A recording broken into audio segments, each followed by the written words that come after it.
En Afrique centrale se trouve la République démocratique du Congo. Ce pays est l'un des territoires les plus étendus du continent africain. Sa forêt est la deuxième plus grande forêt tropicale du monde. Il n'est donc pas surprenant que ce territoire possède une des plus importantes diversités biologiques de la planète. Une biodiversité qui se trouve aujourd'hui sérieusement menacée par la déforestation. Le makala, tel que le nomment les Congolais, est le charbon de bois obtenu à partir de la coupe des arbres. Il constitue la principale source d'énergie pour les habitants de la République démocratique du Congo. Entre 2000 et 2005 seulement, a perdu 22% de sa masse forestière. Chaque année, ce sont 5 millions de mètres cubes de bois qui sont utilisés pour obtenir les 2,5 millions de tonnes de makala et couvrir les besoins de la population congolaise. Environ 400 000 hectares de forêt sont menacés de disparaître. Il est temps de changer. Le projet AgroMakala est né du besoin de produire une source d'énergie durable. L'AgroMakala est un produit biocombustible solide obtenu à partir d'herbes à éléphants grâce à un procédé de transformation simple. Le projet AgroMakala fournit une technologie de dernière génération permettant de faciliter la collecte et le transport de l'herbe et installe des centres de production et d'emballage. Sa production commence par la plantation de graines dans un champ.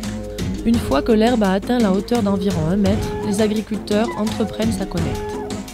Par la suite, le produit ramassé est transporté vers un centre technologique de production où il est transformé en AgroMakala.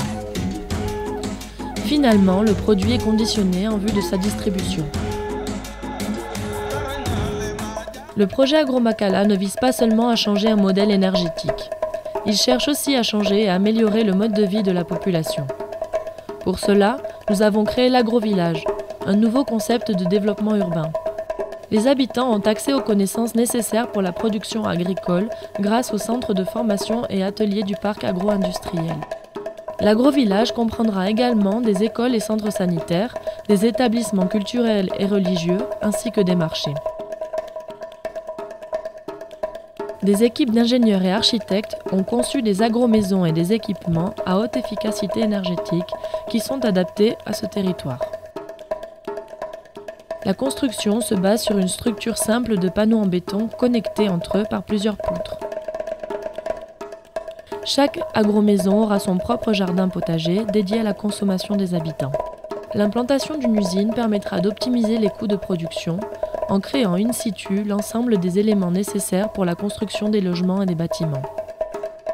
Le résultat se traduit par des tracés organiques, les quartiers reproduisant la forme de feuilles avec un système parcellaire interconnecté et dans lequel tous les éléments interagissent. AgroMakala constitue le germe de l'industrialisation de l'agriculture, du développement durable et de la modernisation de l'économie en République démocratique du Congo. AgroMakala, la technologie au service de la nature et des personnes.